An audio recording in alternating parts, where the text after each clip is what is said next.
I know this is a mainly One Piece channel, but after seeing Dragon Ball Z Revival of F, I just want to give my opinions on the movie and things that I liked. This is not going to be an in-depth review. This is just going to be giving my opinion as a fan of the movie. I hope you enjoy. So for this review, I'm going to start out with the things that in the movie bothered me a little bit. So, at one point in the movie, Frieza said, in his golden form, his ultimate evolution, my power level is 1.2 million, or something like that, or something along those lines. And I was like, that doesn't make sense. Because on Namek, in Frieza's second form, his power level was 1 million. So, 1.2 million wouldn't be that much of an improvement compared to what Goku would be. Because Goku, at the end of the Namek saga, or Frieza saga, whatever, was way stronger. They had a power level way above 1 million. Way above that. Not 200 million or something, or 100 million, but it was still very above that. So that really did bother me. But let's move on to some of the positives, and I'll do more of the negatives later. Okay, one of the major positives of this movie was that, unlike the rest of Dragon Ball Z, a lot of older characters got to have a lot of spotlight. Like Tien got that spotlight. Gohan got spotlight. Krillin got spotlight. Master Roshi got spotlight. That is a big deal. Master Roshi hadn't been in the spotlight since Dragon Ball. Tien hasn't been in the spotlight since when he fought. Since he hasn't been in the spotlight mainly since he fought Cell in his second form during the Cell saga. That was over 20 years ago. So this is good. This is really good to be seeing some of these other characters step up their game and being useful in the series. But I would have liked it if we could have seen some Goten and Trunks. Because I get that Bulma and Gohan told them not to go. But Gohan wasn't even sure if he could go Super Saiyan anymore. In my personal opinion, they have a better chance of surviving against Frieza than Gohan does. Gohan really can't tell people. I don't really think Gohan has the right to talk and tell people this is too dangerous for you, when the two people he's telling that to are probably more powerful than he is. But let's move on. Another positive in this movie has to be the comedy. There were countless times when I was laughing my ass off watching this movie. Jaco the Galactic Patrolman, amazing. I'm actually considering reading the manga. If he is this funny in every single manga chapter of that manga, I'm gonna have to read it. Because he was hilarious. I mean, so many of his lines just had me laughing hysterically. Also, there were so many funny moments. Like, in the very beginning of the movie, when Gohan and Videl came back from whatever they were doing and Piccolo was washing pans, the second I saw Piccolo sitting there with his foot against Pan's crib, knocking it back and forth, I was laughing. I was just like, dude, I could just picture Piccolo, he hated it. He was just like, oh, Gohan, you're lucky I like you, kid. But, the comedy was very good. I mean, there were so many things that just made me laugh. Like, I also liked the references. I kind of laughed a little bit in, Awesomeness when Krillin got the phone call. When Krillin got the phone call from, I think it was Gohan or 18. But when he got the phone call, his ringtone, that made me chuckle. How it was the We Are instrumental. Yeah, like from One Piece. That made me chuckle. Now, let's talk about Vegeta and Goku trading with Whis. I loved the training sequence with Whis. I thought it was really cool to see Whis show off how much stronger he is than them. Like, with that, then he can just lightly tap them on the shoulder and they're, like, unconscious. I also liked how he pointed out their weaknesses. How Goku is too laid back and relaxed, and how Goku thinks too much. He's too tense and serious. And how if they were to fight together and work together, they could even probably defeat Beerus. And they said and they were just like, we're not working together and all this thing and stuff. But I thought that was a really good part of the movie. I thought there was really good character development and just good writing on Toriyama's part. But let's move on to some other things. Let's talk about the fighting sequence that was the Z Warrior versus the Frieza's army. Perfect, amazing. So awesome. I loved all the scenes with all the characters. I especially, for some odd reason, loved the Master Roshi, Gohan, and Krillin scenes. I don't know why. Piccolo and Tien were good, but the ones that I remember the most will probably be Master Roshi, Krillin, and Gohan, and Piccolo. Tien was meh. But, you know, those three, like, the other ones were amazing. Tien was really good, don't get me wrong. I just liked the others more.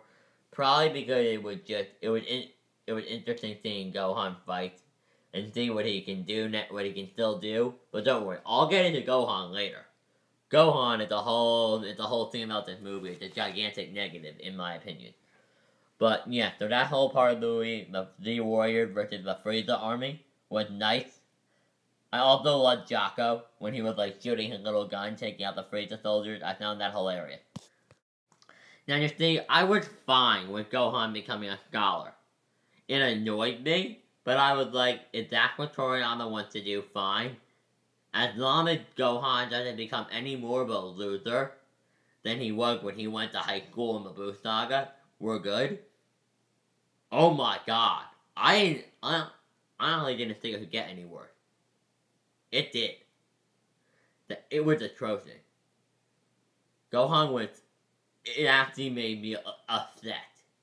Gohan when he fought now was so awesome. But this, like, when he said to Piccolo, I can still go through, he was like, Gohan, have you been keeping up with your training?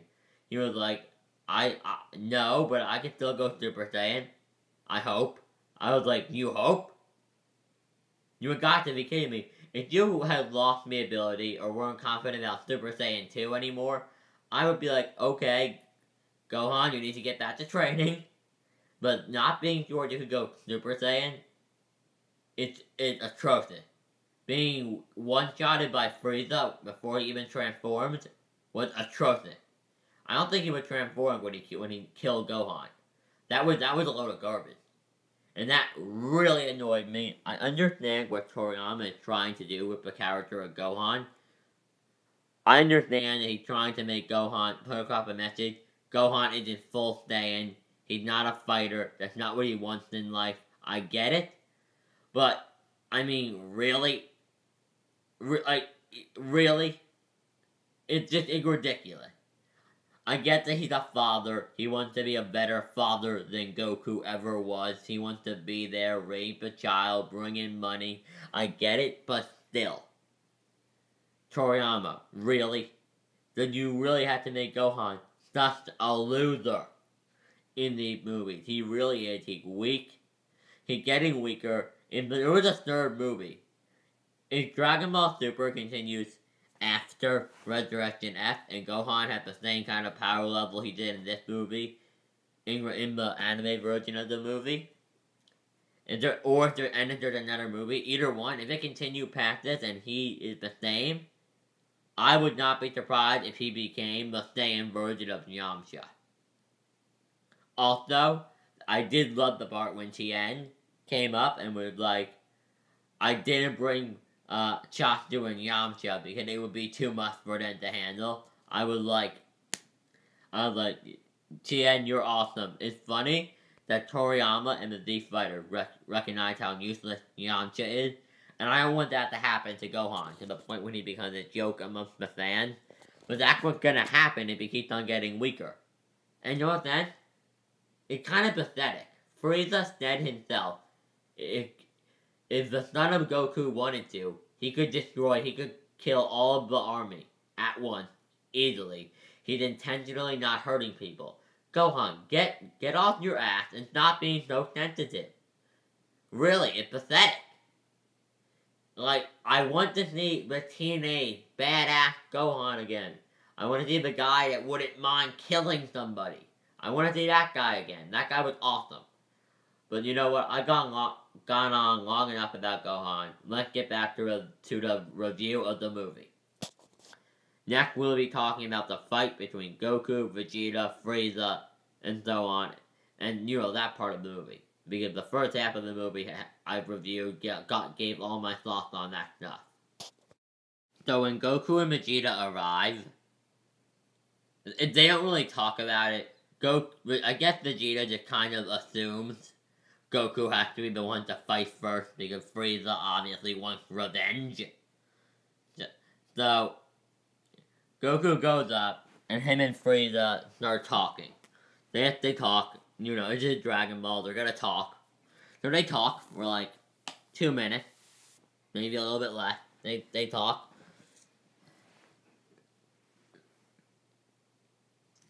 And Frieza then transforms into his final form and starts telling Goku, and Goku's astonished. He's shocked. He's like, wow, I worked really hard to get to this level, and you got there in 4 months. That kind of aesthetic. But in Frieza then starts telling Goku, where's that Super Saiyan glow I hate so much? He's like, I want to see that power. And Goku's like, sorry Frieza, I don't think I need to use it. So him and Frieza start fighting. They fight. Goku's pretty easily holding off Frieza. But then eventually Frieza decides, I guess I need to transform and show him my real power. After Frieza enters his new golden form, which he said, he named it himself. He pretty much like, I chose gold because of, you know, us are bested by a golden haired fighter. So he's like, why don't we just call this form Golden Frieza?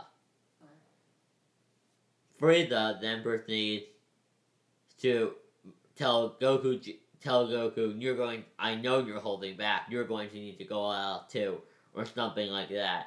Goku then decides he needs to transform as well. Goku then transformed into his new form.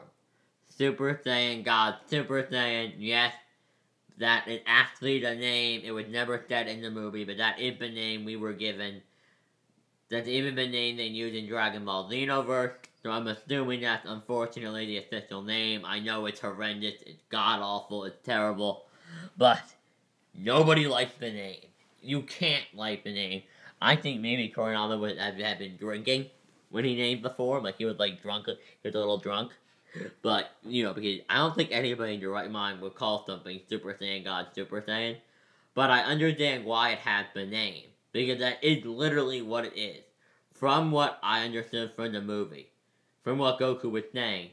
Super Saiyan God Super Saiyan is when you become a Super Saiyan God. And then you absorb the God Ki into your body. And master it in your base form. Giving you the energy and power of a god in your base form, and then you become a Super Saiyan with God Ki. So it's pretty much a Super Saiyan with the ki and energy of a god. Pretty basic, right? So Goku and this new and it's had blue hair. Creative, Toriyama. Creative, blue hair. Maybe next time, hey, maybe Toriyama gonna move to America, and next time we'll make it white. I'm kidding. But it was really cool. It was a good transformation. Goku begins to fight Frieza. Goku is like getting beat up a little bit. But he's like, it's obvious he isn't trying. It's obvious he's letting himself get beat up. So eventually, so after a lot of fighting and a lot of epic action scenes, the action scenes were epic. Perfect. The animation, don't get me started. I'll talk about the animation later. But Goku, eventually start talking, and he's like, Frieza, you're done. Like, he started talking about the weakness to Frieza's form, and then he's like, Vegeta, have you noticed it? I'm sure you have. Vegeta's like, of course I have. And he's like, enlighten me, monkeys. What is the weakness to my form? Goku pretty much gives the explanation. Your body's not used to the form, so it's going to drain more energy. Until you become able to walk around in that form without exerting any energy, fighting in it will drain even more energy and put even a more strain on your body. Pretty much the exact same theory Toriyama used back in the Cell games when Goku had to completely master his Super Saiyan form.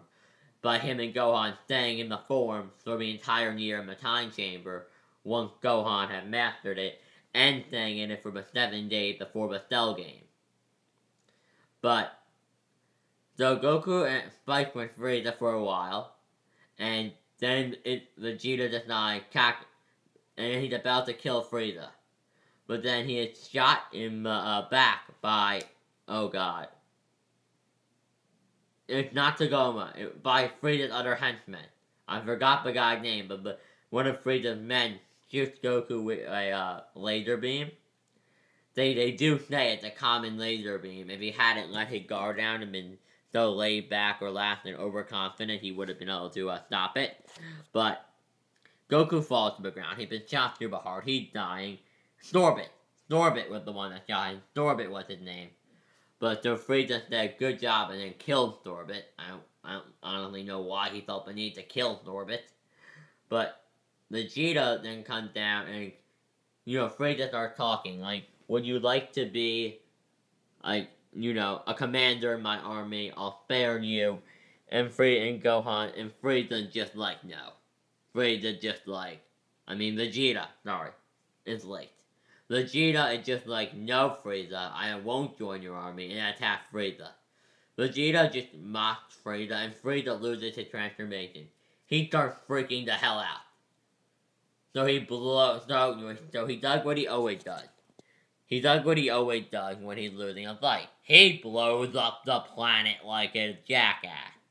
Because let's all be honest, only a jackass decides, I lost the fight, let's blow up the entire planet and kill everybody. Thanks to Beerus and Whis, all the Z fighters besides that were there besides Vegeta survived. Now let's go on to talk about how the conclusion of the movie, my overall thoughts of the movie, the rating, and the animation and all of that. This should all be done pretty soon. Earlier in the movie, it is revealed that Whis can turn back time by 3 minutes.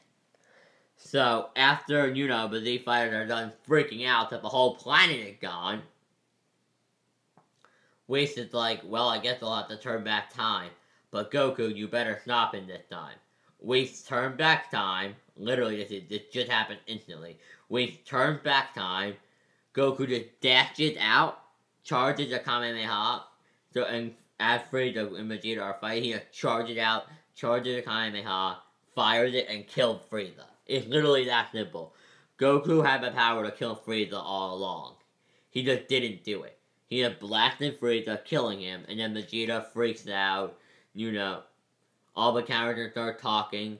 Bulma asks Jocko if he's going to arrest Whis and Beerus. When Jocko replied, because time traveled against the international laws. No, not international. What the hell is wrong with me? Universal laws. And he replied, no. I'm not that stupid. So, and then, we get the credit. So now I'm going to give my overall thoughts on the movie. If I had to rate this movie, I would give it a 9 out of 10. Simply for the fact that, there were some issues, like Frieza saying his power level was 1.2 million. That kind of bothered me. Gohan annoyed me a little bit. But besides those two things, the movie was pretty much perfect. And to the fact that Master Roshi fighting off Frieza soldier doesn't really make sense considering his power level compared to what theirs most likely are. But, that's all based on assumption. Frieza did say his army had gotten a lot weaker. But whatever. It was a really good movie. I would definitely think you should check it out. Well, I don't know if it's still in theaters anymore. But, when you are ways to find it online. I don't know about the quality. But when you can find it in good quality, watch it, definitely. So I would give it a 9 out of 10. The animation was amazing. The animation was perfect. The art was perfect. The plot was probably the best I've seen from anything Dragon Ball since the Cell Saga of the actual manga. With the Cell Saga, the plot was amazing. Just saying, in my opinion.